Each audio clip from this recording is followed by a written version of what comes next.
Across nationwide. If you're listening to the Volta region, this is FM 92.5, Dagbon FM 102.5 is in Tamale, Radio 1 92.1 in the Upper West region, Radio Power 96 in Spain. Around the world, join us on classfmonline.com.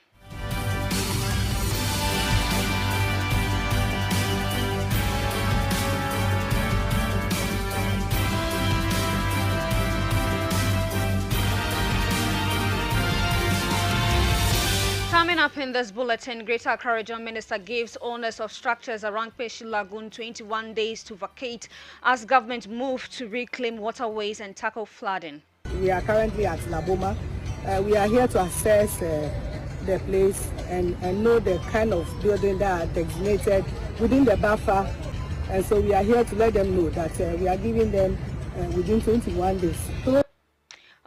Residents along the White Volta fear losing their farms to flooding as they appeal to a delay in planned spillage of Burkina Faso's Bagri Dam. Also coming up in this bulletin, the Ashanti Regional Chairman of the New Patriotic Party, Chairman Wuntumi, has applied to the High Court for bail pending the determination of his appeal against a 20-year prison sentence. The private school owners and stakeholders have petitioned the Ministry of Education over concerns surrounding the 2026 Basic Education Certificate examination results. Also coming up in this bulletin, the Drivers and Vehicle Licensing Authority is tightening control over the production and the embossing of vehicle numbers plate.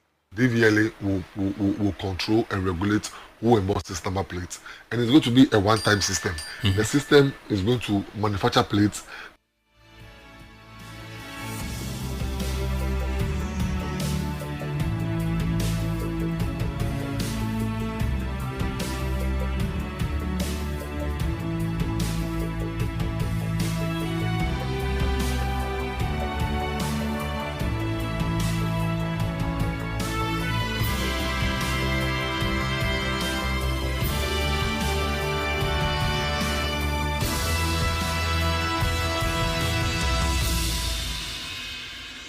I am Elizabeth Aidoo. And I am Nanajaman Prempe. Let's settle for the details of the news. Residents and developers who have encroached the buffer zone of the Peshi Lagoon at La have been given 21 days to remove their structures or face demolition by the Greater Accra Regional Security Council.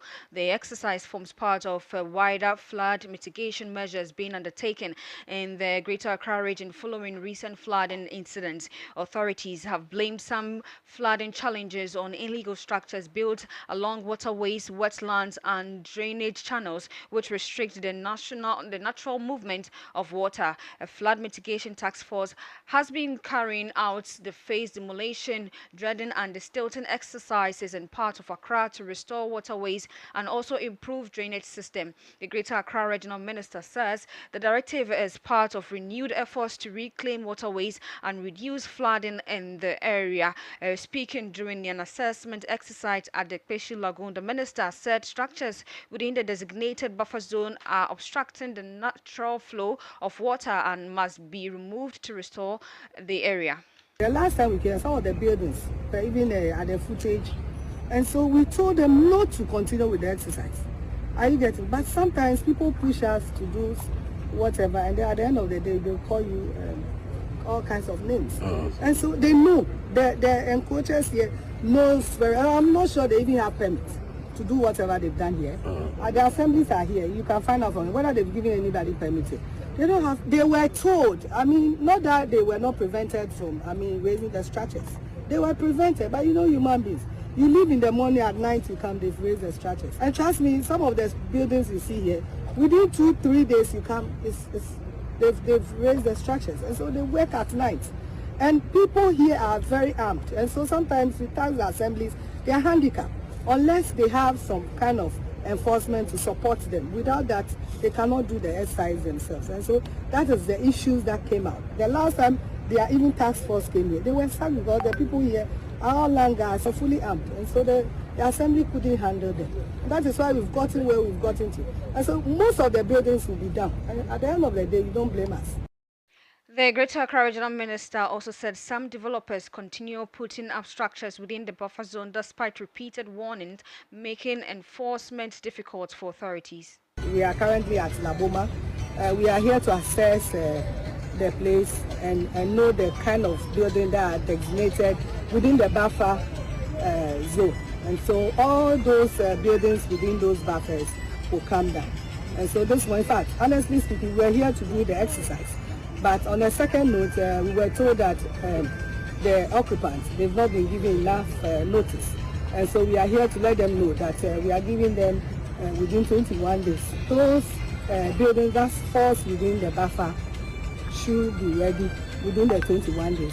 Either they demolish themselves or RECSEC will come back here to do our demolition exercise. And so we are here to assess the place and then know the kind of building that falls within the buffer.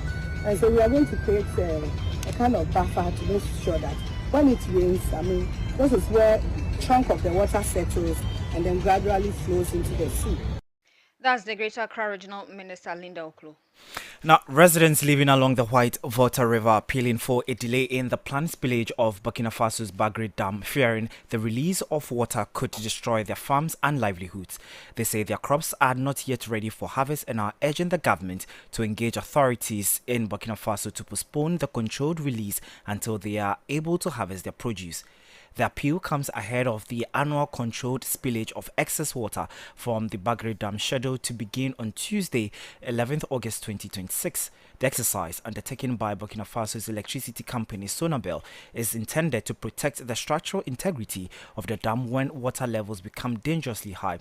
However, the release is expected to increase the volume of water flowing downstream through the White Volta River and its White Volta River into Ghana. Residents say they understand the need for the controlled release but believe a short postponement would allow them enough time to harvest their crops. We heard that it will be open on the 11th, and as farmers, that's where we depend on. And looking at our crops this year, they are not even ready for harvesting. And here is the case that they are going to open the dam. I don't know what will happen to our crops after opening the dam, because that's where we also manage for our families. So I think they should have first of all wait till when we harvest our farm products, then they do so. The rain it affected some of the crops, not to talk of opening the dam. When they open the Dajis dam there, then or they to convey all our crops away. Well, I propose that the government should wait patiently till our crops are, grown, or we will harvest everything and then they can now open it. Otherwise, it will affect us. Our crops are not ready for harvesting, and now that they are trying to open the dam, I think it will affect us, our crop, our foodstuffs, our livestock, animals, and those who might find their way into the water bodies. They may be carried away, and which may contribute to hunger and economic hardship on the communities and villages that are surrounded by the water. So I think the government should have taken enough time to sensitize the public, educate us about what is going to be happening and what can be done, so that if the dam is eventually opened, it will not go ahead to affect our crops, our animals, and even eventually maybe some properties or houses that may be located along the water bodies. So I think the government should exercise patience with opening the dam while providing more information about the modality surrounding its opening until everything is safe for them to open it. Then they can go ahead and open the dam. So you hear some residents living along the White Volta River. Now let's go over to the phone lines and speak with the Municipal Director of NADMO, or the Northeast Regional Director of NADMO, Alhaji Rafiu Tahiru. Hello, good afternoon, sir. Thanks for joining us. Good afternoon, my brother. Right, so the spillage is on Tuesday. How prepared is NADMO, and can you assure residents the adequate measures put in place to minimize the impact? Yes, we are ready for the spillage.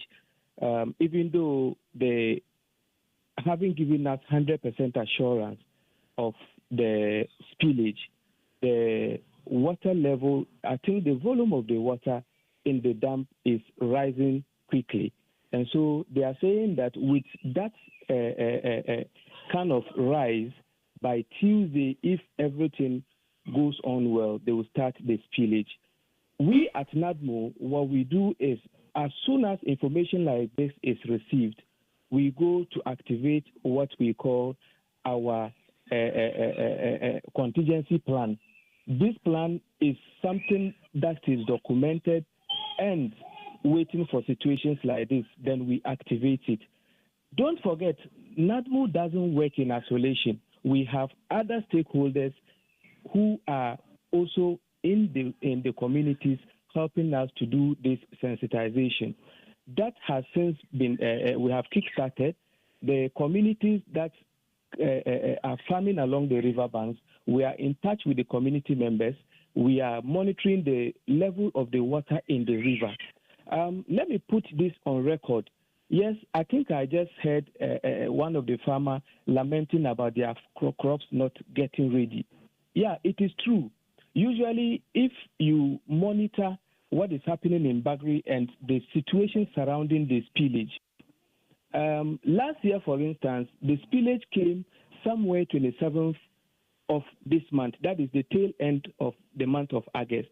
But here we are, the beginning of the month is where we are confronted with.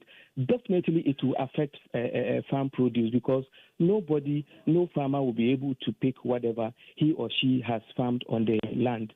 We are not just trying to save the situation or rescue farmers from this particular incident. We have at the back of our minds what we can do in future to stop or kind of avert this kind of situation. And there are we are working closely with Ministry of Agric, Department of Agriculture, Food and Agriculture, to come up with what I call flood escape seeds. In other words, they are improved seeds that we want the farmers to use. These improved seeds reduce the maturity days. For instance, rice that can take like 4 months to be okay for harvesting, with the improved seeds, it would require less than 3 months or 3 months to be able to go in. So that is what we are working with the Ministry of Agric and some of the farmers. But the challenge here too is that most of our farmers are not ready to kind of sign on or switch to these improved seeds with reasons of yield, reasons of not having money to buy fertilizer and that kind of thing.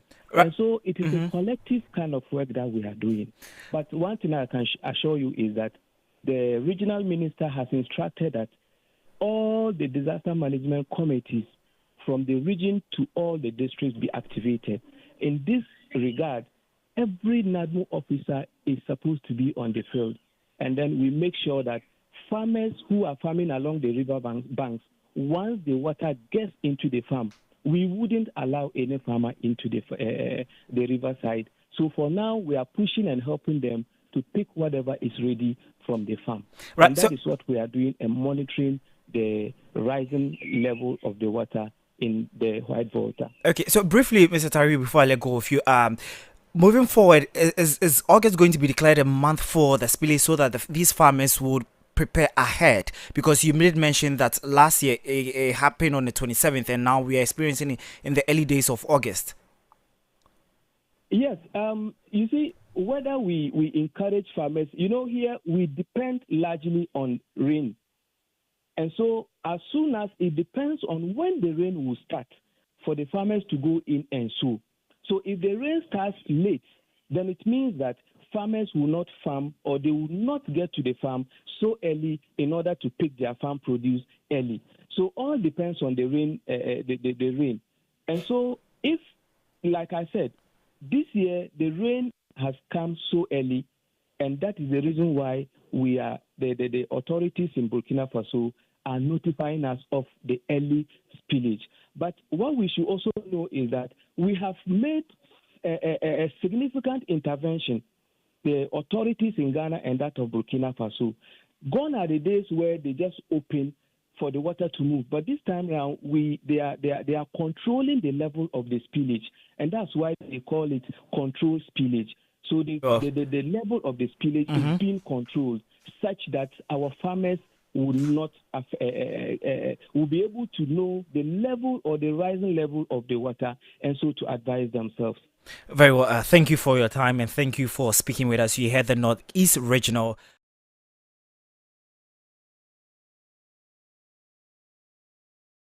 Party, Bernard Enchibosia, known as Chairman Wuntumi, has applied to the Accra High Court for bail pending the hearing of his appeal against the 20-year prison sentence imposed following his conviction on 6 illegal mining-related offences. There's more in this report.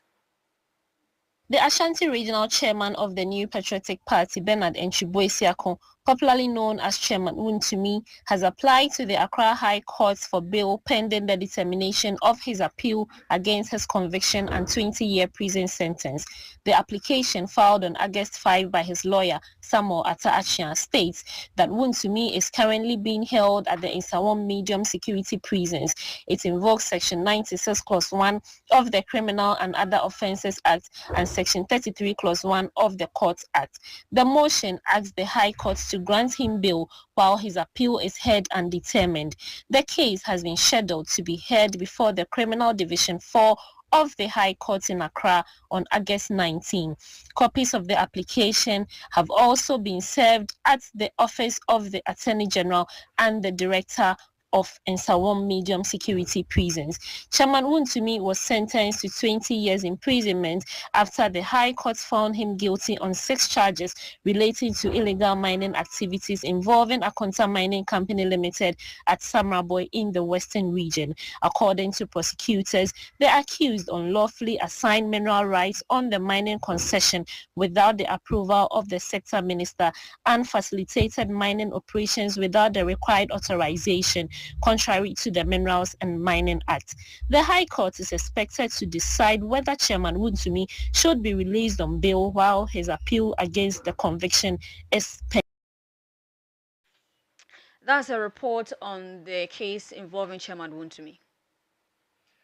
So news reaching us that there's been a ministerial reshuffle, and sources from Class FM have intercepted some details, and Zita Okwan joins me in studio. So Zita, what more do you know from this? Well, so Nana, what it is that Mahama Yariga, who is currently the majority leader in Parliament, has been he is to be appointed as the Minister of State, and then NDC to appoint a new majority leader. So we know him to be the current majority leader, that's Mahama Yariga, and now that he is supposed to be appointed as the Minister of State, meaning that there will be a new majority leader in Parliament. And we know the deputy majority leader, that's Kweku Ricketts-Hagan. It's going to be between him, the Roxanne Nelson Dafiamikwa, who is also the majority chief whip. So now that he's been appointed the Minister of State, meaning that Mahama Yariga, the NDC will now have to decide whether between Roxanne Nelson Dafiamekwa, who is the deputy majority leader, and then the majority chief whip, that's Roxanne Nelson Dafiamekwa, and then you have the member of parliament for Adan, that's the deputy majority chief whip. The name just skipped me. But then she's a female representing the majority side in Parliament. Yes, exactly. So between all of these names, the majority leader who is going to be appointed as the Minister of State, meaning that the NDC party, the National Democratic Congress, will now have to appoint a new majority leader, and that's going to be between the deputy Kweku Ricketts-Hagan and then the majority chief whip Roxanne Nelson Dafiamekwa. Very well. So that's Zita Okwanwe, except from that. Now, Elizabeth, what more do we have? Now, the private school owners and stakeholders have petitioned the Ministry of Education over concerns surrounding the 2026 Basic Education Certificate Examination BEC results, calling for greater transparency and a review of the assessment process. The Ghana National Council of the Private Schools, together with the Ghana National Association of Private Schools, presented a petition to the ministry demanding an independent review to ensure fairness, accountability, and transparency for their candidates. And before Zita take leave of us from studio, She brings us a set of that petition that was presented to the Ministry of Education today. Well, they have outlined 7 things that they are asking without limiting the committee's mandate.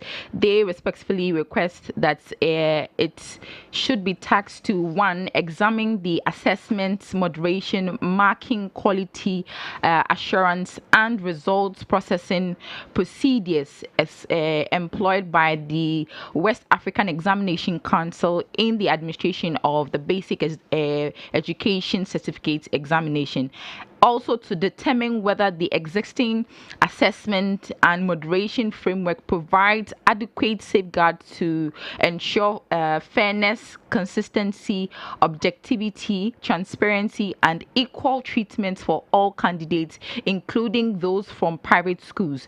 Also, they are calling for an investigation to investigate whether there exists any systematic or systemic procedure, administrative, or operational deficiencies capable of producing disparities or unidentified inequalities in the assessment. Also, they're asking for to receive and consider documentary evidence, and then finally to evaluate the adequacy and effectiveness of existing quality assurance, and then make findings of fact on the matters investigated and determine whether any forms are required to strengthen public confidence in the integrity. All right, thank you, Zita. That's my colleague Zita Okan giving us a statement and a petition that was presented to the Ministry of Education by the private school owners and stakeholders. We'll be engaging further with them on 505 to get their response and what the ministry told them after presenting it. Let's stay a while longer on school, because the National Union of Ghana Students, NUGS, has expressed concern over the growing influence of social media on students, linking it to the rising cost of indiscipline in the schools. The concerns comes amid increasing public debate over student misconduct, including violence, substance abuse, disrespect for authorities, and other behavioral challenges. Speaking to Class News, the president of the National Union of Ghana Students, Rashid Ibrahim, identified unrestricted access to social media as one of the major factors contributing to changing of attitude among young people. Okay, so I think I made a comment during the stakeholders engagement with the chief imam and then the Catholic Bishop Conference to dialogue on the rising indiscipline in our schools in recent times. And the comment came as a result of a discussion that we're having as some of the factors that contribute to indiscipline in our schools. And then social media happened to be one of them, among other factors. And if you look at social media, currently, tablets have even been provided for the senior high schools. Yes. And my interaction with the conversation with the senior high school students suggests that these tablets have no restrictions. They are able to use the tablet to actually get access to adult content and social media and others. Even during our dialogue, a parent even approached me to tell me that sometimes the child can even use the tablet to call her at any time that the child wants. So I think children too at their age also tends to copy a lot of things that they see on social media, right? Such as violent attacks, use of illicit drugs, and other unhealthy characters or attitudes. So I think that banning social media for children below 16 years is the best, because at that age, I don't know the importance of social media to the upbringing of the child. What the child must focus on is the digital content that has been provided. The child would rely on that to study. And if he's studying, it should be studies only, not to watch other content that would actually erode the moral fiber of the child. And if you look at a country like UK, they have actually started making a legislation to ban social media for children under 16 years. 16 years. And that is where social media emerged from. And if they have actually seen that the children are abusing it and it's contributing to the erosion of their moral ethics, it is only good that as Ghanaians we follow suit. That's the president of the National Union of Ghana Students, Rashid Ibrahim. Now, there's also a breaking news for Dr. Zinato, and Zita has that information. Yes, so what we need to know is that the Member of Parliament for Clole Clote, Dr. Zenata Ajiman Rollins, is likely to be the Minister for Environment, Science and Technology. And following the earlier breaking news that we made that the Majority Leader, Mahama Yariga, is expected to be the Member of Parliament the Minister of State.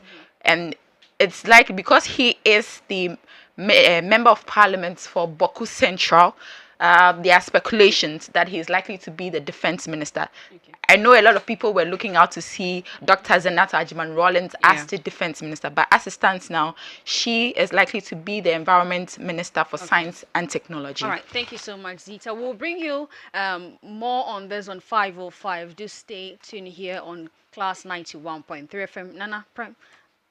Right, to some other stories, Elizabeth. From paper tickets to digital enforcement, the Ghana Police Service says motorists should expect a new era of traffic law enforcement under the Road Transport Traffic Regulations 2026. The Motor Traffic and Transport Department, MTTD, says officers across the country are being trained to use digital technology to detect traffic offences, process evidence, and issue electronic notices of violation. According to the Director of Research, Education and Training at the MTTD, ACP Alexander Kwekuabe, motorists who commit traffic offences will receive electronic notices on their mobile phones and will have up to 14 days to pay the prescribed funds through the designated online platform. Under my hand with my training teams to engage all our traffic officers in all our regions at clinics to integrate the new additions to the old, or integrate it well, so that we'll be able to implement even the new mandate on us under Traffic Tech, so that the install capacity of Traffic Tech equipment, how to use them to gather evidence, and then process them at our back offices and issue tickets in a form of electronic notice of violation in accordance with Regulation 242 of this LI, and to serve Ghanaians on their phones as vehicle owners, on their phones as drivers who have licenses, for them to be forthcoming within 14 days of having committed by honoring the ticket by paying it on ghana.gov.gh, and also carry out systematic targeted sensitization on our police invisible eyes are watching you. ACP Obin says the new regulations also introduce a mandatory towing regime to ensure the prompt removal of broken down vehicles from the roads. The police shall compulsorily tow the vehicle or trailer or authorize a service provider. See, listen, police, when you come there and you have not done all this, compulsorily we will tow it. And when you tow it, but you can towing, you may not have the vehicle. So we also get the towing service provider. Okay. In doing that, police has a responsibility. Is it not the case that if Inspector General to enter into MOU? So you heard the Director of Research, Education and Training at the MTTD, ACP Alexander Kweku Obing. Now, a reputable company is looking to recruit a security guard. Requirements are minimum of a senior high school certificate or equivalent. Previous experience in a similar role is an added advantage. They are looking for honesty, discipline, alertness, and physically fit, good communication and interpersonal skills. Applicants must reside around Laboni, Cantonment, Osu, or nearby communities. Here's how to apply. Interested candidates should send their CV via WhatsApp and call 053 4467842. Only shortlisted applicants will be contacted. Are you ready to review your fortune, review scratch for win is here to change your life for good? Just dial star 850 star 5 hash and win up to 1 million Ghana cedis or more in cash prizes instantly. It's easy, it's exciting, and it's regulated by the National Lottery Authority. Just dial star 850 star 5 hash to play on all stations and on the network to play. Choose the stake amount from 5 cedis to 2,000 Ghana cedis. Choose your lucky card out of the 5 options. Confirm gameplay and enter your more pain and receive your game results and winnings instantly. It's easy, fun, and exciting. Get ready to scratch, win, and live your best life with Review Scratch for Win. Up to 1 million Ghana cedis up for grabs. Review Scratch for Win. Scratch keke. That is say bam. Not this ends the news at 12 right here on Class 91.3 FM. For more news and updates, do log on to classfmonline.com. The news team will be back on 5:05 with Nana Ajiman Prempe. Do stay and enjoy the rest of our programs. I am Elizabeth Aidoo. And I am Nana Ajiman Prempe. Good afternoon.